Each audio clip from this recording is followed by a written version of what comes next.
এই মুহূর্তে আমাদের সাথে রয়েছেন যাদবপুরের এসএফআই নেতা শুভদীপ বন্দ্যোপাধ্যায়। আমরা সরাসরি জেনে নেব কালকে যাদবপুরের কী ঘটনা হয়েছিল, বিস্তারিতভাবে আমাদের সঙ্গে বলবেন শুভদীপ বন্দ্যোপাধ্যায়। কালকে কি হয়েছিল যাদবপুরে? হ্যাঁ, যেটা হয়েছিল সেটা হচ্ছে শিক্ষামন্ত্রী যবে থেকে আসবার খবর আমরা পেয়েছিলাম যাদবপুর বিশ্ববিদ্যালয়ে, আমরা প্রথম দিন থেকেই হচ্ছে শিক্ষামন্ত্রীর সাথে যাতে ছাত্রছাত্রীদের একটা ত্রিপাক্ষিক বৈঠক করা যায় ছাত্র সংসদ নির্বাচনকে সামনে রেখে, আমরা সেই দাবি কর্তৃপক্ষকে করেছিলাম, যারা আয়োজক তাদের কাছে করেছিলাম। কারণ এমনি সময় তো ওদের অফিসে গেলে শিক্ষামন্ত্রী যেভাবে পুলিশদের মারধর করান, হামলা করেন, মামলা করেন, ফলে সেটা তো সম্ভব হয় না। যেখানে আমাদের বিশ্ববিদ্যালয়ে আসছে, আমরা চেয়েছিলাম যদি ছাত্রছাত্রীদের সঙ্গে উনি কথা বলেন, কিন্তু কোনো সদর্থক ভূমিকা এই নিয়ে কর্তৃপক্ষও নেয়নি, যারা আয়োজক ছিল তারাও নেয়নি। তো আমরা আমাদের একটি ডেলিগেশন টিম ওখানে ওই যেখানে এটা হচ্ছিল ওপেন এয়ার থিয়েটার, সেখানে আমাদের একটি ডেলিগেশন টিম যায় ওনার সাথে কথা বলবে বলে, এবং বাকি যারা অন্যান্য সংগঠনের প্রতিনিধি ছিল, যাদবপুরের অন্যান্য ছাত্রছাত্রীরা তারাও কথা বলবে বলে ওখানে ছিল, ওখানে গিয়েছিল এবং ওখানে স্বাভাবিকভাবে বিক্ষোভ প্রদর্শন করছিল। এবং সেইখানে দাঁড়িয়ে আমরা যখন ভেতরে ঢুকি উনার শিক্ষামন্ত্রীর সঙ্গে কথা বলবে বলে, এবং আমাদের জানার প্রথম পুরো সভাটা শেষ হয়ে যাওয়ার পর উনি ডাকেন কথা বলবেন বলে, এবং তারপরে আমাদেরকে বলা হয় যে প্রথমে এসএফআই যাবে, তারপরে বাকি সংগঠনগুলো ডেপুটেশন দেওয়ার জন্য যাবে। তো আমরা ভেতরে যাই ডেপুটেশন দেওয়ার জন্য, এবং ভেতরে থেকে ডেপুটেশন দিয়ে যখন ওনার সাথে কথা বলি ছাত্র সংসদ নির্বাচন নিয়ে, উনি কোনো সদর্থক কিছু বলতে পারেননি।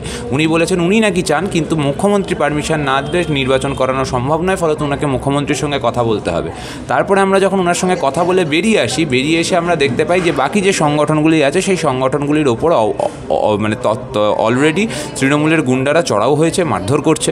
এবং স্বাভাবিকভাবে আমরা আমাদের যে সংগঠনের প্রতিনিধি যারা ছিল তারা এটাকে কোনো সংগঠনের ওপর আক্রমণ নয়, সেটাকে যাদবপুরের ছাত্রছাত্রীদের ওপর আক্রমণ হিসাবেই দেখে, এবং তারা এর প্রতিবাদ করে, প্রতিরোধ করে যে এইভাবে যাদবপুর বিশ্ববিদ্যালয়ের ছাত্রছাত্রীদের ওপর আক্রমণ করা যাবে না।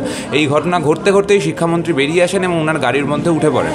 তখন অন্যান্য ছাত্রছাত্রীদের সঙ্গে আমরা সবাই মিলে হচ্ছে সেখানে দাঁড়িয়ে, শিক্ষামন্ত্রীর গাড়ির সামনে দাঁড়িয়ে আমরা বলি যে আপনাদের সমস্ত ছাত্রছাত্রীদের সঙ্গে কথা বলেই আপনি যান, আপনি এভাবে চলে যেতে পারেন না। তখন উনি ওনার ড্রাইভারকে গাড়ি চালিয়ে দিতে বলেন যে সামনে যেই থাকুক গাড়ি চালাও, এবং শিক্ষামন্ত্রীর গাড়ি সামনে এতগুলো ছাত্রছাত্রী দাঁড়িয়ে থাকা সত্ত্বেও শিক্ষামন্ত্রীর গাড়ি সামনের দিকে এগিয়ে যায়, ফুল স্পিডে এগিয়ে যায়। এবং সেখানে দাঁড়িয়ে আমরা দেখতে পাই যে আমাদের বিশ্ববিদ্যালয়ের একজন ফার্স্ট ইয়ারের ছাত্র সে গাড়ির তলায় চাপা পড়ে। হ্যাঁ, তার খুব ক্রিটিক্যাল কন্ডিশন, সে এখন কেপিসিতে ভর্তি। আমাদের সংগঠনের একজন সদস্য অভিনব, তার পায়ের ওপর তৃণমূলের অন্য এক শিক্ষক নেতা ওম প্রকাশ মিশ্র, তার গাড়ি তিনি চালিয়ে দেন। তার পাশাপাশি তিনি গাড়ি থেকে নেমে দুজন ছাত্রীকে হেনস্থা করেন, নিগ্রহ করেন, তাদের চুলের মুঠি ধরে গাড়ির বোনেটে ধাক্কা মারা, চড়থাপ্পড় মারা ইত্যাদি ইত্যাদি শারীরিক নিগ্রহ করেন। এবং এই ধরনের ঘটনা, এই ধরনের লুম্পেনগিরি ক্যাম্পাসে তৃণমূল করেছে গতকাল। হ্যাঁ, ছাত্রছাত্রীদের দাবি একটাই ছিল, সাধারণ দাবি ছিল যে ছাত্র সংসদ নির্বাচন নিয়ে কথা হোক। তারপরে এই ধরনের লুম্পেনগিরি তৃণমূল গতকাল করেছে ক্যাম্পাসে। আমরা মনে করি যে এটা আমরা খুব একটা অবাক হইনি, কারণ তৃণমূলের চরিত্রই এটা। তৃণমূল শিক্ষার যে পরিস্থিতি, শিক্ষা ব্যবস্থার যে পরিস্থিতি, যে পরিবেশ, সেই পরিবেশ ধ্বংস করতে চায়, শিক্ষা ব্যবস্থাটাকেই বন্ধ করে দিতে চায়। হ্যাঁ, এবং ওদের যেরকম মাইন্ডলেস ফলোয়ার্স আছে সেরকম মাইন্ডলেস ফলোয়ার্স বোধহয় তৈরি করতে চায়। এর পরের পরিস্থিতি কী হলো? যাদবপুরে এই ঘটনা ঘটলো, তারপর আপনারা যখন এইচবিতে করলেন, বিক্ষোভ দেখালেন, তারপর তৃণমূল পুরো বাহিনী নিয়ে তারা এইচবি দখল করলো, এবং অরূপ বিশ্বাস বলছেন আমাদের 1 মিনিট সময় লাগবে না দখল করতে যাদবপুর বিশ্ববিদ্যালয়। এবং আমরা জানি সামনেই আইসিসি নির্বাচন হতে চলেছে যাদবপুর বিশ্ববিদ্যালয়। তৃণমূল ছাত্র পরিষদ কি জায়গা পাচ্ছে না বলে কি তৃণমূলের এই পদক্ষেপ মনে হচ্ছে? হ্যাঁ, অবশ্যই যাদবপুর বিশ্ববিদ্যালয়ে তৃণমূল ছাত্র পরিষদ অতীতেও জায়গা পায়নি, আগামী দিনেও কোনো দিন জায়গা পাবে না। এই রাজনীতি যারা প্র্যাকটিস করে যাদবপুর বিশ্ববিদ্যালয়ে তাদের কোনো জায়গা নেই, এবং সেই জায়গা নেই বলেই যাদবপুর বিশ্ববিদ্যালয়ে একটা ভয়ের পরিবেশ ওরা তৈরি করতে চায়। এবং সেই কারণেই শিক্ষামন্ত্রী কালকে এসে এই যে শিক্ষামন্ত্রী এবং তার সঙ্গে যে লুম্পেনদেরকে নিয়ে এসেছিলেন, সেই লুম্পেনরা যা যা করেছে সেই ভয়ের পরিবেশ তৈরি করার জন্যই করেছে। সেই কারণেই অরূপ বিশ্বাস বলেছে 1 মিনিটের মধ্যে দখল করতে পারে। ওদের উদ্দেশ্যটা স্পষ্ট, ক্যাম্পাসে ভয়ের পরিবেশ তৈরি করা, ক্যাম্পাসে শিক্ষার পরিবেশ ধ্বংস করা, হ্যাঁ, এবং ক্যাম্পাসে দখলদারি চালানো। আমরা যাদবপুরের ছাত্রছাত্রীরা ঐক্যবদ্ধভাবে এর প্রতিবাদ করব, এর প্রতিরোধ করব, এবং আমরা আশা রাখি যে যাদবপুরের ছাত্রছাত্রীদের এই লড়াইয়ে যাদবপুরের শিক্ষক, কর্মচারী, প্রাক্তনী সবাই পাশে এসে দাঁড়াবে। এবং শুধু যাদবপুর নয়, গোটা বাংলার যে গণতন্ত্রপ্রিয় মানুষ আছেন, যারা শিক্ষা ব্যবস্থা ইনট্যাক্ট থাকুক, যারা শিক্ষা ব্যবস্থার উন্নতি হোক এইটা চান, তারাও এসে আমাদের পাশে দাঁড়াবেন, এই আশা আমরা রাখি। রাখছি। আগামী পদক্ষেপ আপনাদের কী হবে এবং কীভাবে, যেমন যে ঘোষণা করা হলো যে কালকে বিশ্ববিদ্যালয়ে ধর্মঘট এবং হচ্ছে যাদবপুর বিশ্ববিদ্যালয়ের সাধারণ ছাত্রছাত্রীরা কালকে একটা মিছিল রেখেছে, সেই মিছিল কীভাবে সংগঠিত হবে? আগামীকাল আমরা আজকে আমাদের এসএফআই কলকাতা জেলার একটি মিছিল আছে দুপুরবেলায়, এখনই আছে, আমরা শুরু করব। আর আগামীকাল ক্যাম্পাসে আমরা ছাত্র ধর্মঘট করব।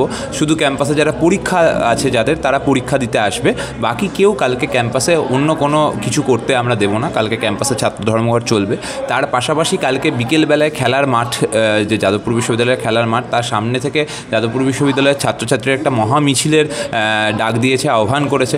আমরা আশা রাখবো এবং আমাদের বিশ্বাস যে সেখানে গোটা পশ্চিমবাংলারই যারা গণতন্ত্রপ্রিয় মানুষ আছেন, যারা এই রকমভাবে একটি ছাত্রকে, ফার্স্ট ইয়ারের ছাত্রকে গাড়ির চাকায় পিষে দেওয়ার মতো ঘটনাকে সমর্থন করেন না, তারা এসে যাদবপুর বিশ্ববিদ্যালয়ে এই ছাত্রছাত্রীদের পাশে দাঁড়াবেন এবং কালকে আমরা একটি মহা মিছিল সংগঠিত করব। এবং তারপরে যাদবপুর বিশ্ববিদ্যালয়ের ছাত্রছাত্রীদের পক্ষ থেকে কি আরও পদক্ষেপ হবে সেটা আগামীকাল মহামিছিলের পর একটা জিবি মিটিংয়ের মারফত আমরা ঠিক করার দিকে এগোবো। মহামিছিল কখন হবে এবং কোথা থেকে কত দূর হবে? বিকেল 4টের সময় মহামিছিল হবে। শুরু হবে হচ্ছে যাদবপুর বিশ্ববিদ্যালয়ের খেলার মাঠ থেকে এবং আমাদের পরিকল্পনা আছে, যেরকম আমাদের হয়ে থাকে গোল পার্ক চত্বর দিয়ে ঘুরিয়ে আবার যাদবপুর বিশ্ববিদ্যালয়, সেরকমই একটা পরিকল্পনা আছে প্রাথমিকভাবে।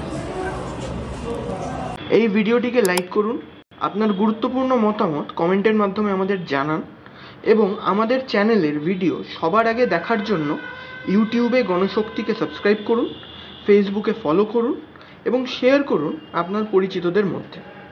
আমাদের চ্যানেলে আপলোড হওয়া ভিডিও নোটিফিকেশন পেতে বেল আইকনটি ক্লিক করতে ভুলবেন না।